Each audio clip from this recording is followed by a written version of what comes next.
Welcome back to the Valorant Kitchen. Today I have cooked up for you one weapon tip for every gun in the game. Being able to use every gun in the game is an easy way to elevate your gameplay. No more faffing about, let's get into it. If you find the video helpful, please like and subscribe, join the Discord, and also check out the playbooks on Patreon. Let's begin.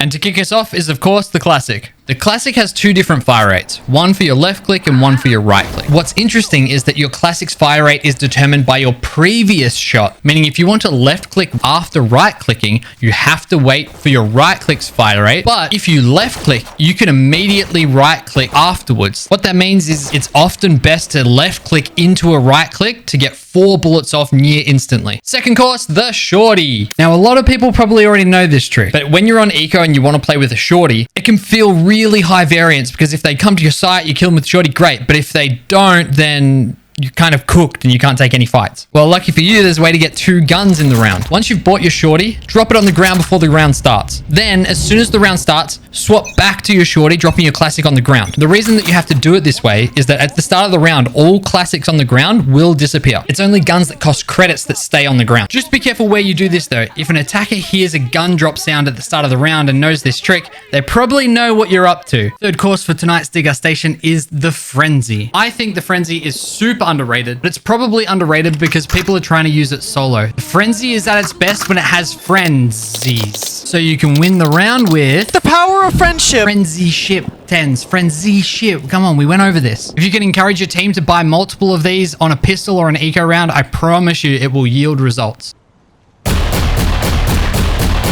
The FPX Round 2 buy has infected the Valorant ranked community with thinking that it's not standard to buy up on Round 2. Buy on Round 2, people. However, one strategy that you can use is to leave your Sentinel or Duelist with only a Ghost from Round 1. This will allow one of your 2 leading points of info to be more comfortable taking risks as they take space. The reduced risk being if they die in a precarious position, they're not handing over a weapon to the enemy team that they can use to thrifty you with. Fifth and final of our sidearms is everyone's favorite, the Sherriff. A very popular dish amongst Valorant players, especially those that would consider themselves aimers, because of its ability to one-tap opponents even with full armor.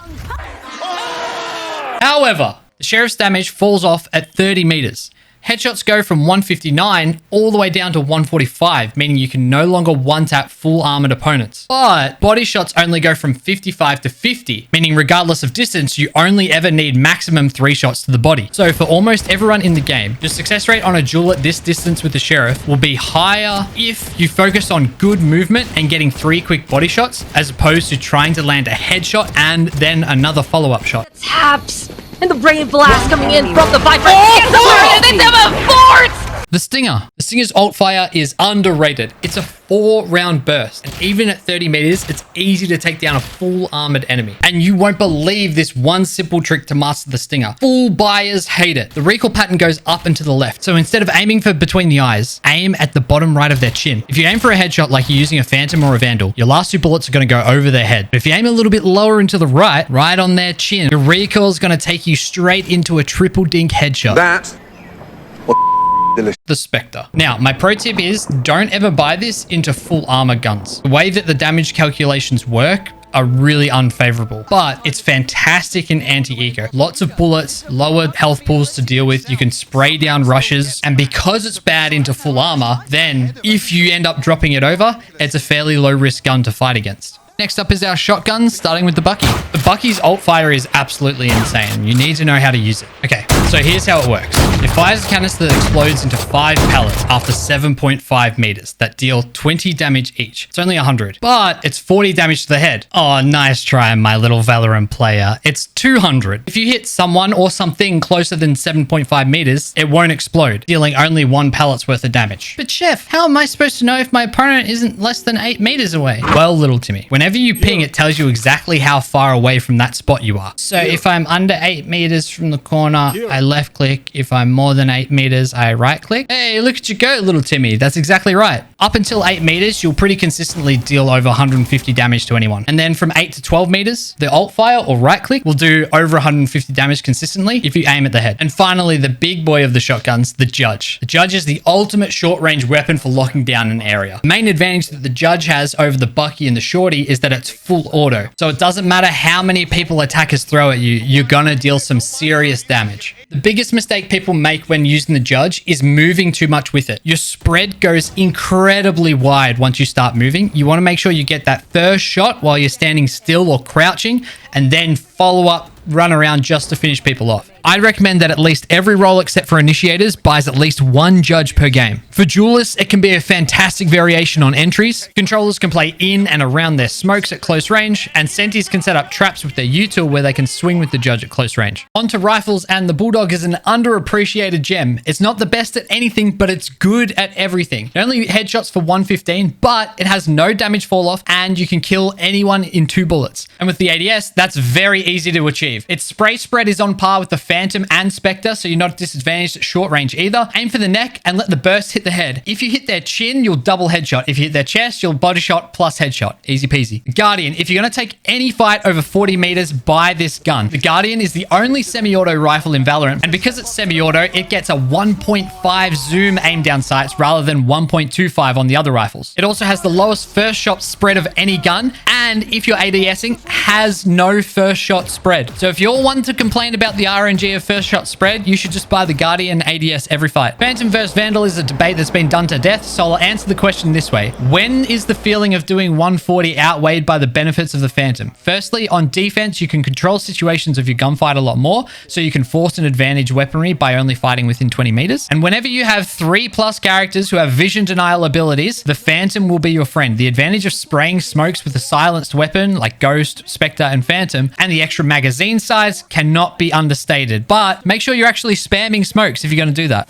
There's a swing, and Chronicle gets all 3! Vandal's first shot spread is reduced while you're ADSing. But if you're ADSing, you lose fire rate and move speed. So when does this trade-off become worth it? Well, for anything more than a single bullet, including the most common way to fire your Vandal, 2 to 3 shot bursts, ADS is worth it from 30 meters and above. From 30 meters and beyond, your extra bullets while hip firing will almost certainly miss. However, when you ADS, you get a tighter spread, giving you more forgiveness on hitting those shots. And you get the extra zoom to make that shot hitting easier. Snipers, starting with the Marshal. You should always have at least one Marshal in your team buy in round 2 if you want pistol. It's effectively an operator on steroids versus anyone who has no armor. Even if you do tag someone with armor, you know that you can make the next shot very easily. So forget about clicking heads. You have a baby op now. Aim mid-torso for easy frags. And if someone forces light armor and you tag them in the body, you're going to take them down to 24 HP, which is in kill range for only one body shot with, let's see, every weapon in the game.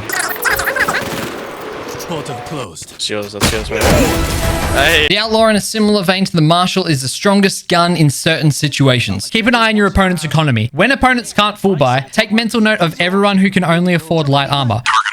When you see them, you know you can aim for the body. You're giving yourself an advantage while saving money, so you can snowball the half and get your opponent stuck in econ hell. The Operator. If you're not buying this on defense, there's something wrong with you. The Marshal and the Outlaw become OP in certain situations because they become like an op. Here's how to take your opping to the next level on defense. Rule number 1 is to never peek the same angle, at least in the same way. After you fire that first shot, you want to reposition, fall back to a different angle, or pre-rotate to another part of the map. If the attackers see you in one spot, especially if you got an early pick, they're not going to want to re-push into you. Most of the time, attackers want to avoid the operator and rotate to somewhere else on the map. You can get ahead of this by pseudo-gambling that they're going to rotate and start rotating ahead of them. And then you can greet them with another pick on the other side of the map. But what about when you're forced to re-peek? Like in Floor's insane ace in this clip. Well, what you'll notice is that every time Floor peeks, she does it slightly differently. This makes it so the Na'Vi players can't pre-fire her re-peek.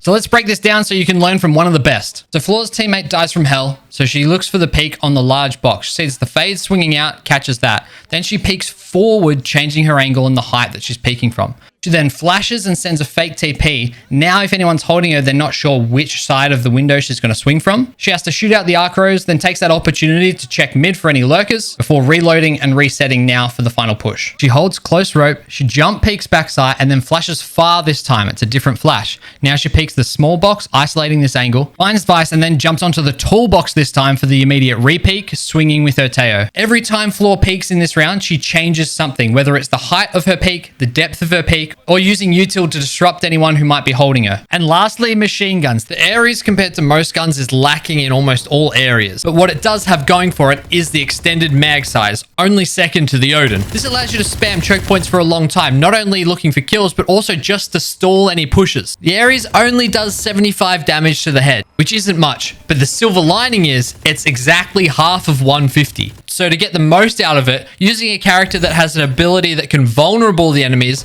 makes it so you can one-tap them through smokes. The Odin is the only weapon in the game to get an increased fire rate when ADSing, giving it the highest fire rate in the game. The Odin's glowing heat effect isn't just for show either. The Odin increases its fire rate the longer it fires, and the heat glow on the barrel lets you know how charged up you are. And this is when you can stay in those fights. You've spun up your weapon, and now you can just mow the whole enemy team down. One gets a dig!